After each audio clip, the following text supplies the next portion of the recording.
لیکن اس کے ساتھ پانی کا لفظ اکثر استعمال ہوتا ہے۔ یہ صرف میر نے استعمال نہیں کیا، علامہ اقبال نے بھی اپنے ایک بہت ہی عمدہ شعر میں اس کو استعمال کیا تھا۔ وہ شعر ہے کہ اور وہ پانی کے چشمے پر مقام کارواں،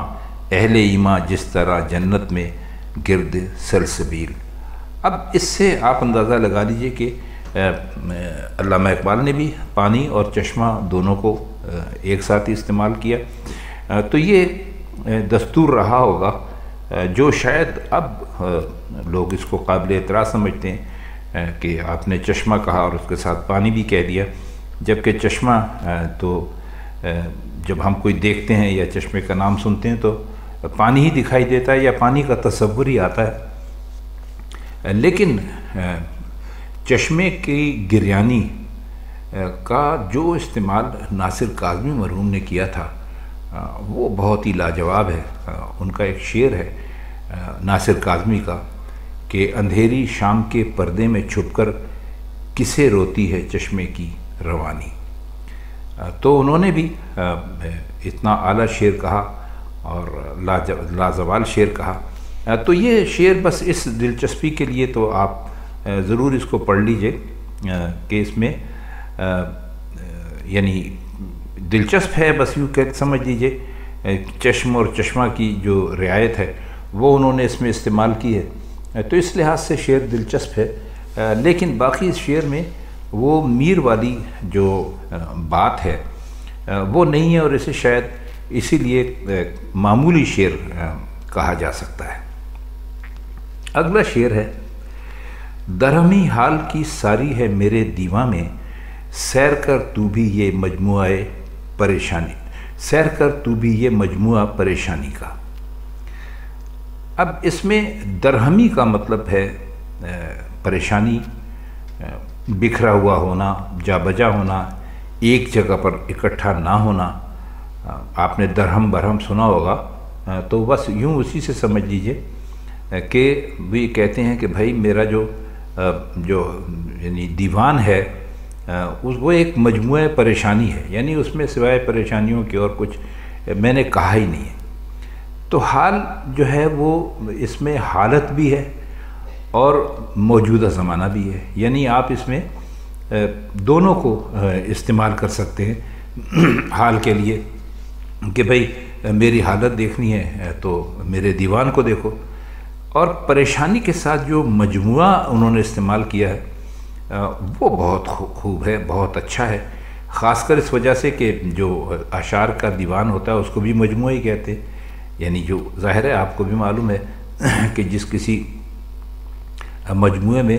بہت ساری غزلیں شامل ہوتی ہیں اس کو بھی مجموعہ کہتے ہیں۔ تو اس لحاظ سے اگر یہ دیکھا جائے تو یہ ایک بہت ہی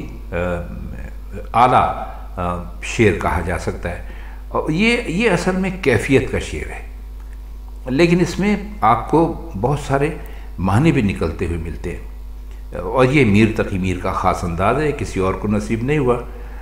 اب معنی کے ذرا آپ نکات پر غور کیجئے، یعنی لفظ مجموعہ اور لفظ حال دونوں دیکھیے، اور جو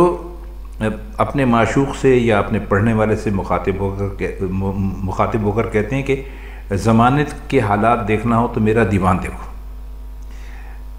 اور میری تمام درہمی اور برہمی چاہے دل کی ہو چاہے ظاہری ہو کیسی بھی ہو اس دیوان میں بند ہے۔ تو اور لوگ بھی اس دیوان کو تو دیکھتے ہی ہیں، تو اپنے معشوق سے کہتے ہیں کہ ذرا تم بھی تو دیکھو۔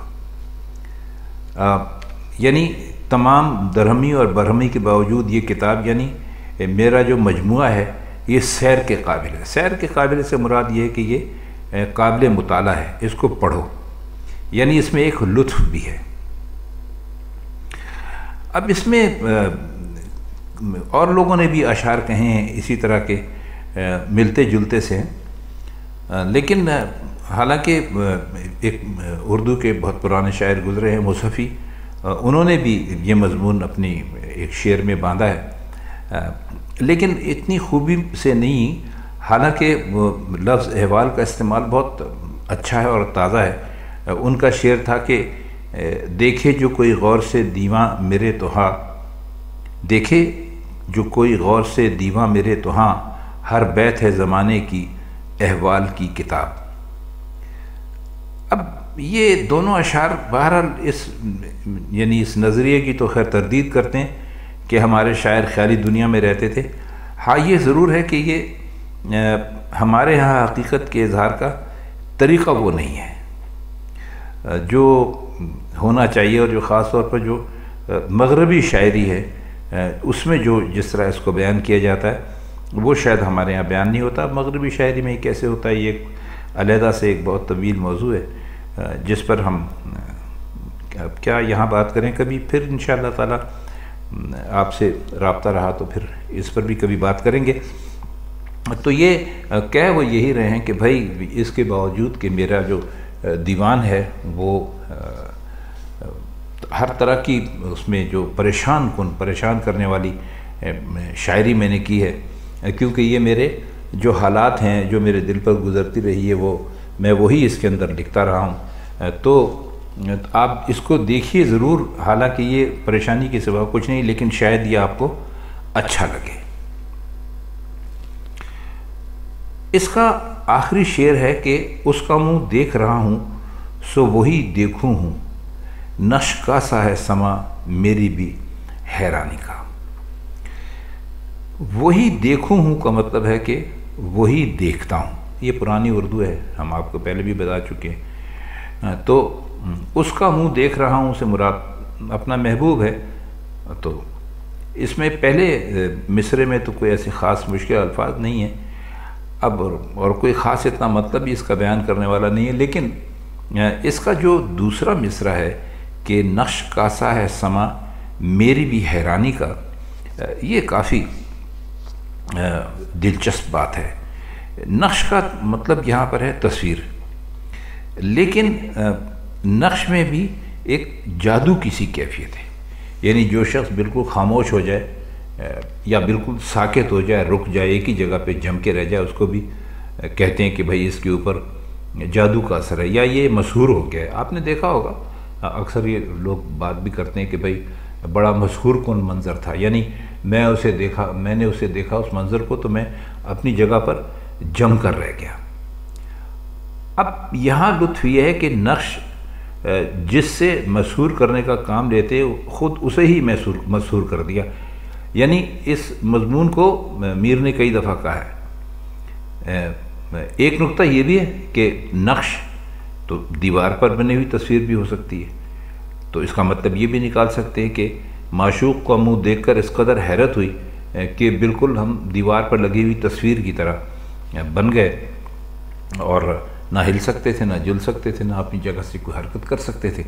بس ہمیں ایسا لگتا تھا کہ ہم ایک تصویر ہے۔ تو اس کا ایک نقطہ یہ بھی نکالا جا سکتا ہے۔ ویسے ہی میر کا ہی ایک اس میں شعر ہے، رہی ہیں جو تصویر سے رہی